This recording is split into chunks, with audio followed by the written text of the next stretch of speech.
Welcome to another chilling tale from the Nightmare Maestro. Tonight, I bring you a story that will make you question everything you think you know about memory, reality, and the depths of human experimentation. What I'm about to share comes from recovered footage that challenges our understanding of consciousness itself. But remember, some doors, once opened, can never be closed again. The morning sun cast long shadows across the Chicago skyline as Carol Dong reviewed the property survey request on her tablet. The Carlyle Building, a towering relic of 1950s architecture slated for demolition next month, had been acquired by a government contractor called Nexus Research. The fee they offered for a complete documentation was unprecedented: $250,000 for 3 days of work. Almost suspicious, Carol thought. But in this economy, who was she to question good fortune? The building loomed before her like a monolithic sentinel, its limestone facade radiating an unnatural coolness that seemed to repel the summer heat. While neighboring structures wore decades of urban decay like battle scars, the Carlyle remained impossibly pristine. No graffiti marked its walls, no broken windows scarred its face. The brass doors gleamed with an almost liquid sheen, reflecting distorted images of passing clouds that seemed to move a fraction too slowly. A peculiar metallic taste filled the air around the building's perimeter, reminiscent of copper pennies and ozone before a storm. Carol's nose wrinkled at an underlying chemical smell, sharp and clinical, like a hospital's sterile corridors. Every few seconds, a low-frequency hum pulsed through the ground, just below the threshold of hearing, making her molars ache. Ryan Rodriguez and Justin Foster, her most experienced surveyors, were already unloading equipment when she arrived, their movements careful and precise against the morning silence.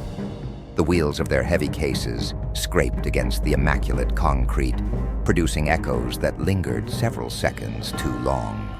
They'd worked together for 15 years, their expertise unmatched in Chicago's urban development circle.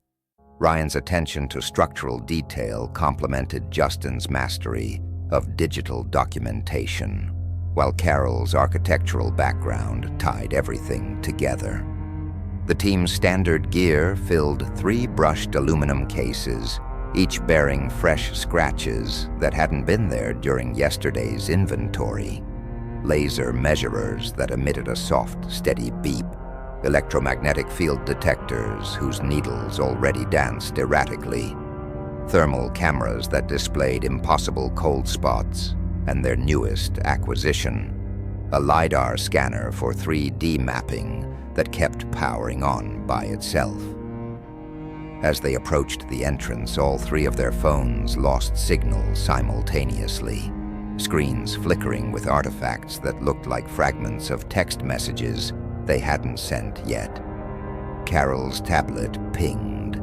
Their access codes had arrived, but the sender field displayed only corrupted data, 847. When she tried to take a preliminary photo, her camera app crashed, leaving behind a ghostly afterimage of the building's facade that didn't quite match what stood before them. The client's requirements burned in Carol's mind. Document all 17 floors plus 3 sublevels, with particular attention to room dimensions, environmental readings, and any temporal anomalies, whatever that meant. They specifically requested readings from their electromagnetic field detectors in every room, no matter how small, with special attention to any phase variances or quantum displacement signatures. A security guard emerged from a spotless glass booth, his perfectly pressed uniform devoid of wrinkles or shadows, bearing no company logo.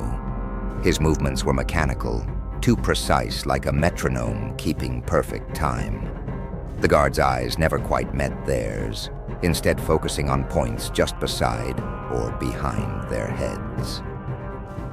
As he unlocked the brass doors, Carroll noticed his badge.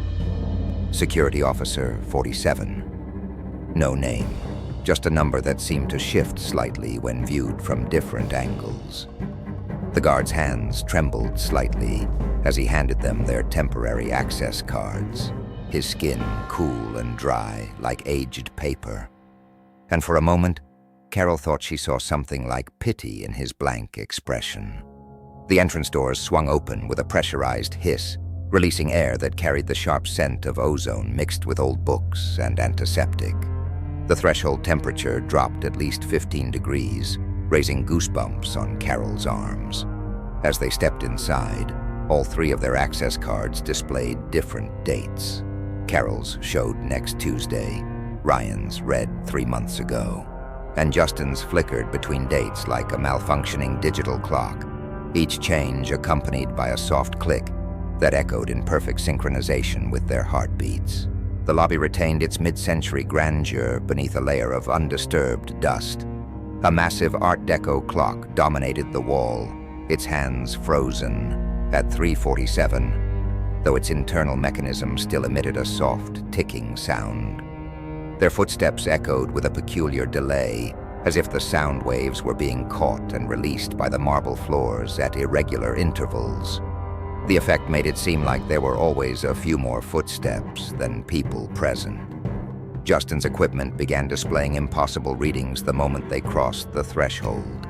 The electromagnetic field detector spiked beyond its maximum range, then dropped to absolute zero, then displayed characters that weren't part of its programming.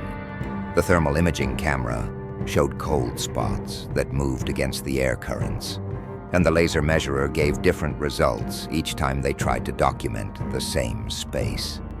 The elevator drew their attention immediately, its brass doors gleaming, its mechanics humming quietly as if recently serviced.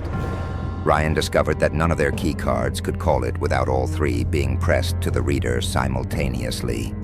Inside, the control panel displayed floors B1 through B4, though the building plans only showed 3 basement levels. As they began their methodical documentation of the upper floors, Carroll noticed disturbing inconsistencies. Walls that should have been load-bearing were impossibly thin. Electrical conduits ended abruptly in solid concrete.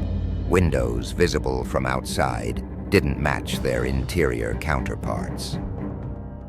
She found herself making the same notes repeatedly, though her tablet showed no duplicate entries. Their phones continued their erratic behavior, losing signal in patterns that defied the building's structure. More troubling were the messages that occasionally appeared. Texts from their own numbers containing fragments of conversations they hadn't had yet. Emails dated weeks in the future describing findings they hadn't made. Ryan's camera started capturing anomalies that vanished upon review. Transparent figures in lab coats walking through walls, furniture that changed position between frames, shadows that moved against the light. When they attempted to document these phenomena, they found that each person's footage showed slightly different events, though they had all been filming simultaneously.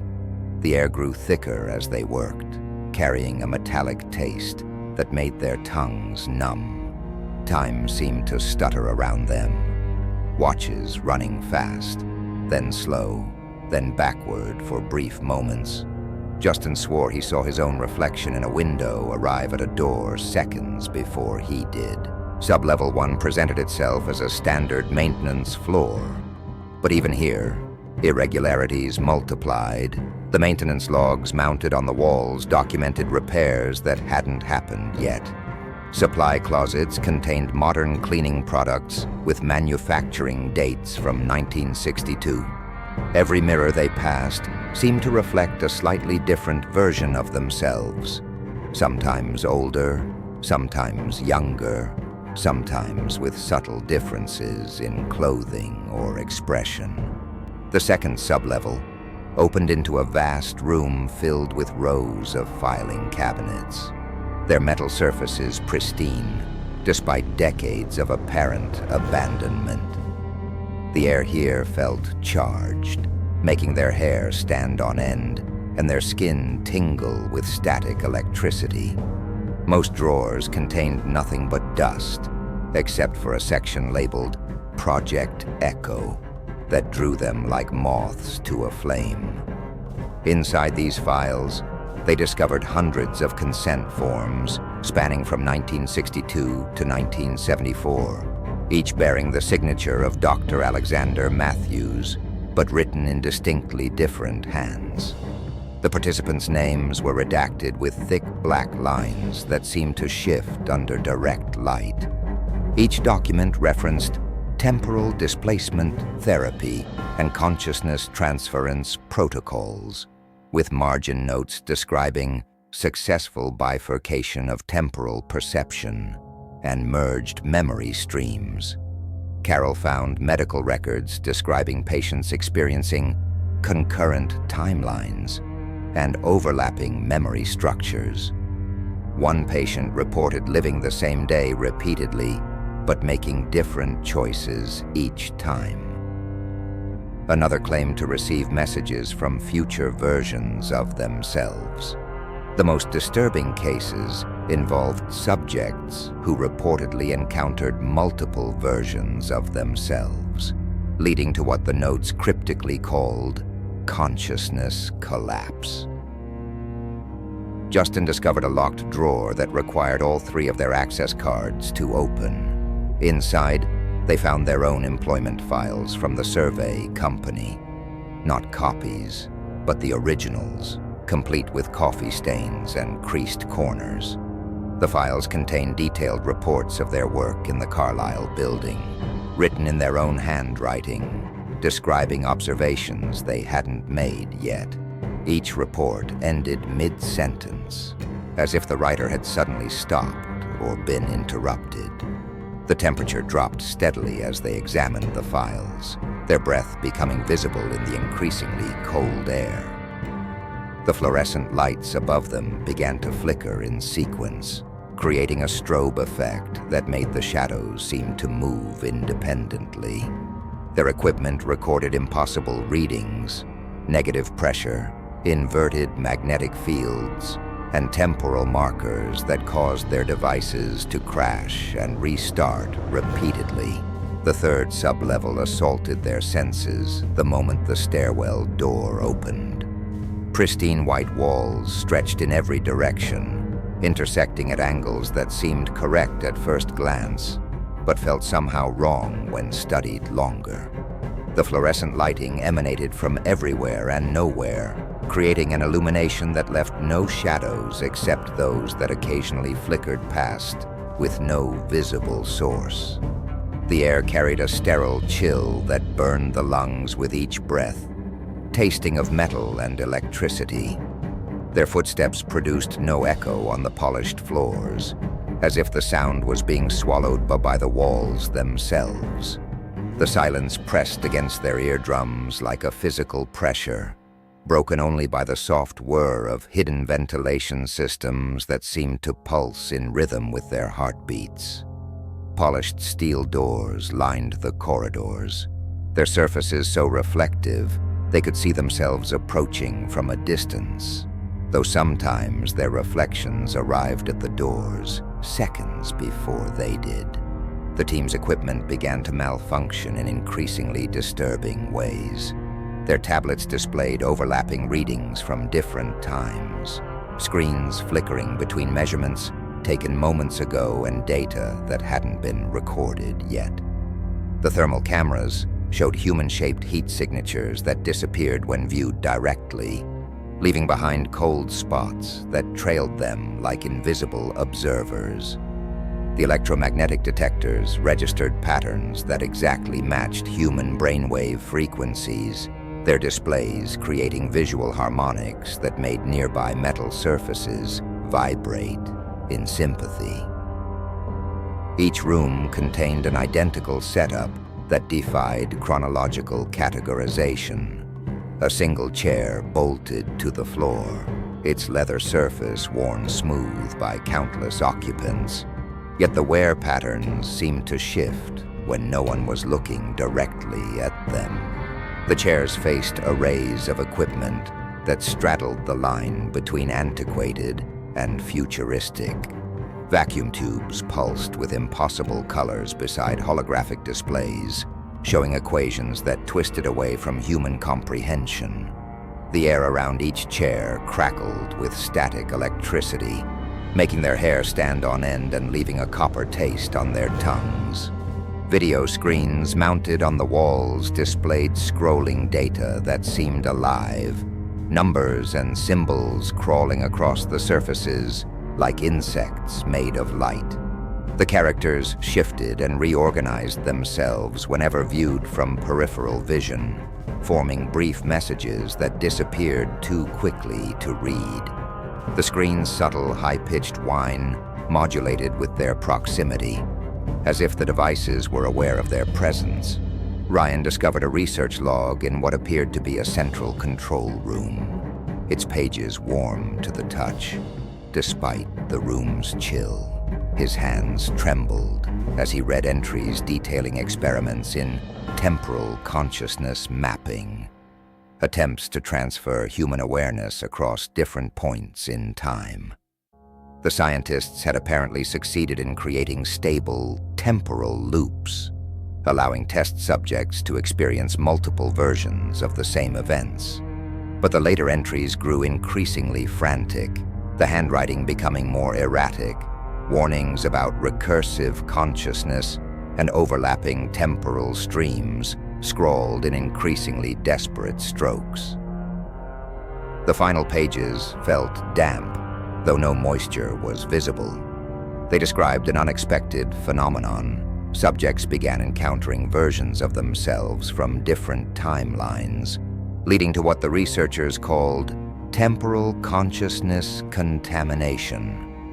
The last entry, dated both yesterday and 30 years ago, contained a single sentence written in multiple overlapping hands.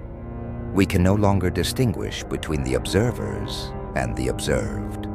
Carol found her own notebook on one of the desks, its pages filling with observations in her handwriting as she watched, documenting events that hadn't happened yet.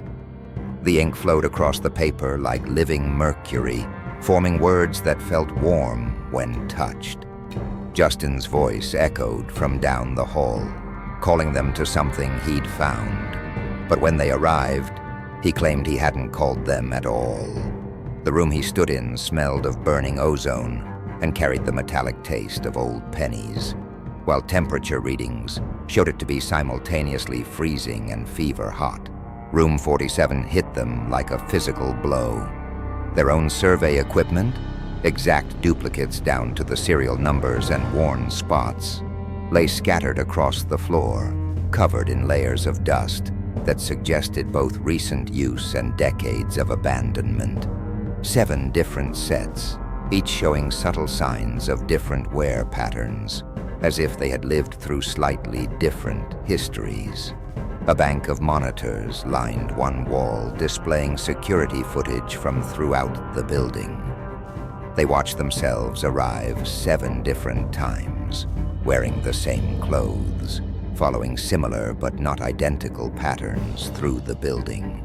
Each version eventually reached this room, found the equipment, and then the footage became scrambled, showing only static and brief flashes of movement that could have been one person or many. Carol's tablet contained hundreds of video files they hadn't recorded, showing multiple versions of their survey team documenting the building. Some versions found empty rooms, others discovered bodies. In one timeline, they never arrived at all. Most disturbing were the files showing events that perfectly matched their current actions, including their discovery of these very videos, all time-stamped with dates ranging from last month to 50 years in the future. The room's center held a chair similar to those they'd seen throughout the lab level. But this one was surrounded by mirrors arranged in a perfect octagon. Each reflection showed the same scene from a slightly different temporal angle. In one, they were just entering the room. In another, they were already seated in the chair. In a third, the room was empty except for fresh blood stains. Their equipment began uploading data automatically, sending readings and documentation to servers they couldn't identify. The uploads included files they hadn't created yet, reports they hadn't written, and footage of events they hadn't experienced. Each team member's tablet showed different versions of the same files, as if they were somehow documenting multiple timelines simultaneously. A hidden panel in room 47 slid open as their access cards activated simultaneously, revealing a stairwell that spiraled impossibly downward. The fourth sublevel wasn't merely hidden. According to their instruments, it existed in a space that violated fundamental physics. Their laser measurements showed the stairs descending only 20 feet, but the journey took them nearly 5 minutes. The level contained a single circular chamber, its walls lined with screens displaying what appeared to be live feeds of alternative timelines. They watched countless versions of themselves discover this room across different decades. In some feeds, they wore protective suits. In others, period-appropriate clothing from the 60s and 70s. Every version shared their exact faces, down to recent scars and marks. A central console held a logbook filled with entries by Dr. Matthews. The final pages revealed the project's true nature. It wasn't about moving consciousness through time, but about creating a perpetual loop of observers. Each team documented the building slightly differently, their varying perspectives creating a quantum field of overlapping realities. The building itself acted as a temporal lens, focusing and refracting human consciousness across decades. Carol found a drawer containing their original contract with Nexus Research. The paper was aged, but the ink was fresh, signed by Dr. Alexander Matthews himself, using Carol's handwriting. With growing horror, she realized why the building had remained unchanged for decades. They weren't here to document it. They were here to maintain it. They always had been. They always would be. As the truth dawned on them, their tablets synchronized with a harmonious chime that resonated at a frequency that made their teeth ache. Each screen blazed with the same message in pulsing blue text. Observation cycle complete. Consciousness integration initiating. The room's lighting shifted from sterile white to a deep ultraviolet that made their skin crawl with visible electric patterns. The air grew thick with the scent of ozone and something older, like dust disturbed in ancient tombs. Then they saw them, all the other versions of themselves, materializing like heat waves rising from summer asphalt. Dozens of Carols, Ryans, and Justins, each slightly different, each believing they were the original. Some wore clothes weathered by different decades. Others bore scars from alternate histories. The air crackled with static as their quantum signatures overlapped, creating a visual aurora of human consciousness. The sound of their collective breathing synchronized into a low, harmonic drone that made the metal walls vibrate. The logbook's final entry drew their attention like a magnet drawing iron filings. Written in overlapping versions of their own handwriting, the text seemed to move under their gaze, each layer telling the same story from slightly different angles. The ink was still wet, despite pages that crumbled at the edges like ancient parchment. It explained everything. The building wasn't just a research facility, it was a consciousness engine, using observers to generate and sustain temporal energy. Each survey team added their perspective to the loop, their documented observations creating new branches of reality. like a fractal pattern expanding into infinity. Their equipment hadn't been malfunctioning. It had been recording quantum superpositions, places where multiple timelines overlapped.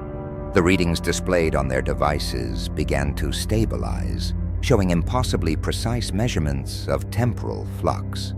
The building's pristine condition wasn't due to maintenance but temporal stasis, sustained by endless cycles of observation. The walls hummed with accumulated time, decades of preserved moments vibrating at frequencies just below human hearing. The screens surrounding them went dark simultaneously, the silence absolute and deafening. For a moment that stretched like taffy, they experienced every version of their survey simultaneously. Every decision, every alternate path, every possible outcome cascading through their consciousness like a waterfall of memories.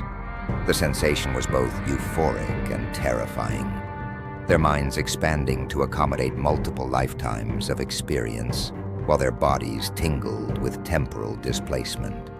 As their consciousness expanded across timeline after timeline, the truth settled into their bones like a cold weight.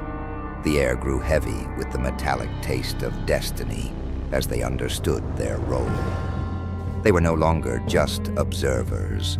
They had become the architects of their own infinite loop, their very presence maintaining the temporal stability of the building.